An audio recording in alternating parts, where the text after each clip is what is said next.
2, 1. And we're live with another installment of hashtag Be Fabulous You, February 2018. And our topic today, our conversation today is about openness. And the Be Fabulous You series is where we kick it about a little bit, explore, introduce the subject, kind of try to get our juices flowing. I don't know why this dog is out here barking. I don't know why. I don't understand. Where we get our juices flowing on some subject that is, might be of personal benefit to us and our personal growth and development, and also might be a benefit to our families and our communities and our familial and community growth and development. So the subject today is openness. You can look back on my playlist, Be Fabulous You, hashtag Be Fabulous You, A to Z. That's what we're working through. So a year ago, give or take 2 or 3 or 5 or 6 months, I recorded a video on openness. So I will try to drop the link into these comments or into the description as soon as I get the opportunity to. But if it's not there, you can search the playlist, Be Fabulous You, hashtag Be Fabulous You, A to Z, and you can find it right there under O. A, B, C, D, E, F, G, H, I, J, K, L, M, N, P, L, M, N, O. That's where you find it. But I'm Angela. The channel is Be Fabulous You. Thank you so much for joining us live or clicking on the video and sticking around to see how we get from opening to close. We're working on 1,000. We're working on 1,000. We're working on 1,000 subscribers.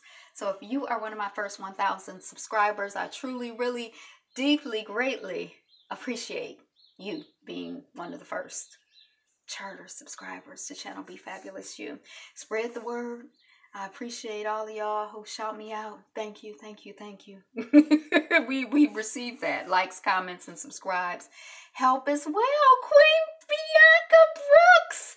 Go on over to her channel and check her out. She does it's not called Queen Court. What is it called, girl? Tell me what it's called. But she's got a channel, and she's really funny. She's an actress, I understand, but she's funny. Sometimes I watch her videos. Now, some of the videos that I watch, they might be, she's funny. I watch you because you're very funny. I hear birds chirping. Do you have pets? No, that's outside. It's good that you don't hear the dogs barking. But isn't that wonderful? The Queen of Reed's Court.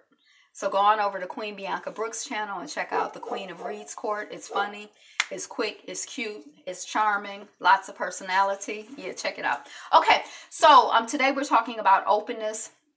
And there are a couple of things that I wanted to say about openness. I guess one is that sometimes those of us who are sensitive, and you might be sensitive because, you're an artist. Sometimes as an artist, part of your work is that you open yourself up to things. You might be sensitive because you're an energy worker or a healer, and sometimes as part of your work, you're working with people's energy, and you get exposed to a lot of different things. You might just be like a sensitive kind of person who's open. Yeah, I love the birds chirping. Yeah, and sometimes you see pheasants. Sometimes you see pheasants and peasants. The peasants walk around too, but sometimes you see pheasants walking around and bunny rabbits. I live in the city, but it just makes me feel very like I'm in the country.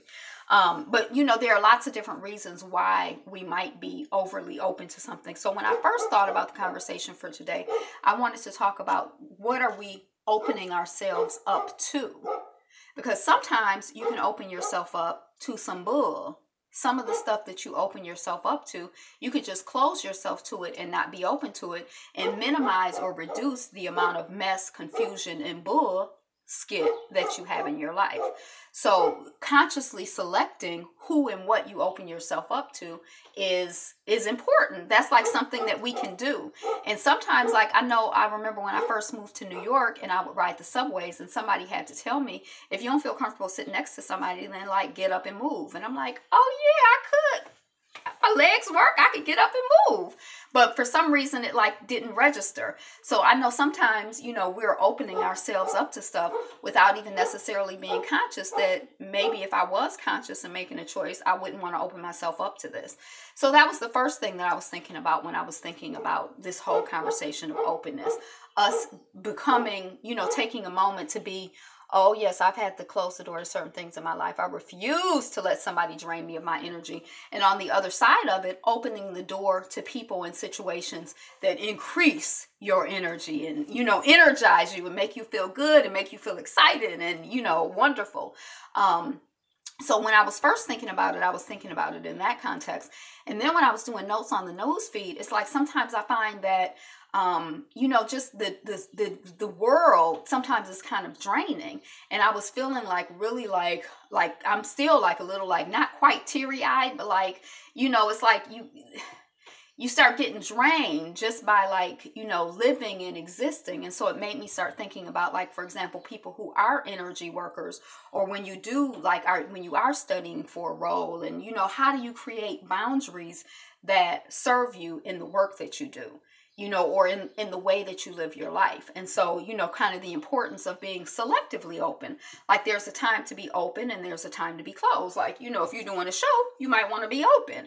But if you're not doing a show, and, you know, you on the subway, you might want to be closed. So like, you know, sort of just starting to think about and becoming more and more conscious of the ways in which we can choose to be open and the ways in which we can shut down in a productive way, not shutting down in a non-productive way, but just, you know, becoming increasingly conscious, like, you know, how can I control what I'm open to and what I'm not open to, and when I'm open and when I'm closed, in a way that keeps me healthy and happy and, you know, relaxed and free, you know. Like I know, for example, even though I think of myself as like, you know, a substantive enough woman, you know, I don't think of myself as like anybody's lightweight. I'm not anybody's dum-dum. But then at the same time, I kind of feel like I do like, you know, like sometimes I need to have, you know, kind of space and time for some foolishness or some silliness or some lightweight stuff, because that's what I need to do in order to keep myself balanced and in order to keep myself, you know, sane and like feeling good and feeling, you know, wonderful about the world. So like even today, when after notes on the newsfeed, I'm like, oh, I'm glad I got these notes for making a model, which, you know, it wasn't enough drama and foolishness for me to lose myself in too much. But, you know, something to kind of take my mind off of some of the news stories that, you know, and just some of the, not just the news stories, but what they represent in terms of the world.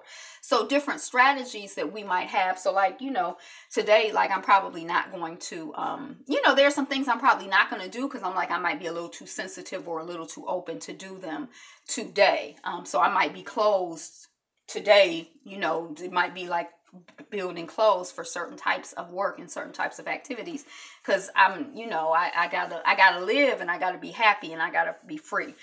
So, you know, those were kind of the things. And then just in general, I wanted to share with you a story from, or an experience that I had with my first husband's mother. And she was like, and she had like amazing social skills, even though our relationship had a lot of, you know, it was kind of like there was a lot of roughness in the relationship.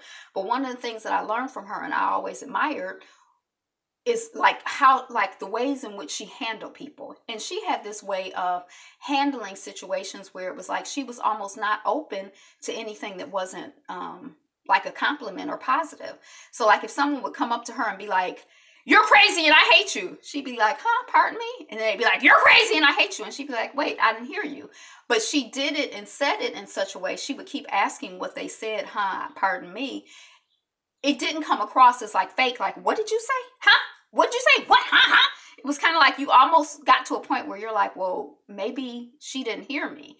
And then you start hearing yourself, or the person starts hearing themselves, and then they revise what they're saying, or they just give up on bringing the bullshit to her. You know what I mean? And so that was like something that, you know, I learned to try to like, I cultivated more of that peaceful, like it's not a combative response. It's not like, "What did you just say to me?" It's kind of like, huh? Like, you know, just like a genuine, like, I know they didn't just say so-and-so to me, so I must have misheard them, or deliberately mishearing what people hear. Like she was not open to, she was only open to what she was open to, and she decided what she was open to. And so, you know, that was kind of,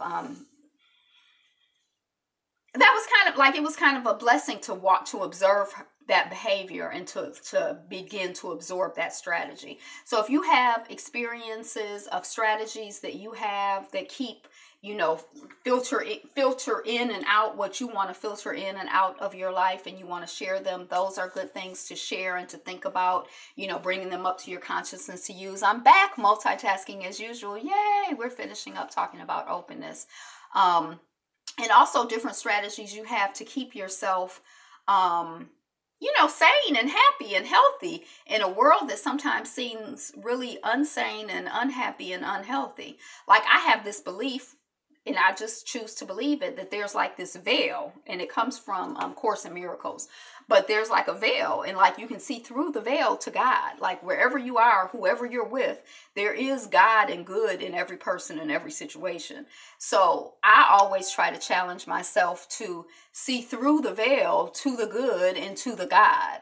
And you know, like, I used to play this game with some people that I worked with. Like, if I said something nasty about somebody or one of our colleagues, you know, then I would have to try to find 3 positive things to say about them. So then the gag was that it kind of got you to where you didn't want to say anything negative because you didn't want to have to say 3 positive things. Instead of just everyone but Tom Brady, instead of just not saying, you know, but anyway, it was helpful in terms of paying more attention to what I said and what I let out, not in terms of what I let in. But, you know, just strategies for being open. I'll link the video here, open in a healthy and wholesome way, and open to the stuff that serves you, and not open to the stuff that doesn't serve you. If it don't serve you, don't be open to it. So that's what I got. That's all. I'm finished. I'm going to go find something light and fluffy to do. Because I had a couple moments here. But good to see everybody. Thank you all for joining in, liking, commenting, sharing your thoughts and ideas and concepts on openness and being open. Today is the best day ever, and you are the greatest, so be you. I mean, be you. Be fabulous. Be fabulous, you. Peace. Be you. Be fabulous. Be fabulous, you.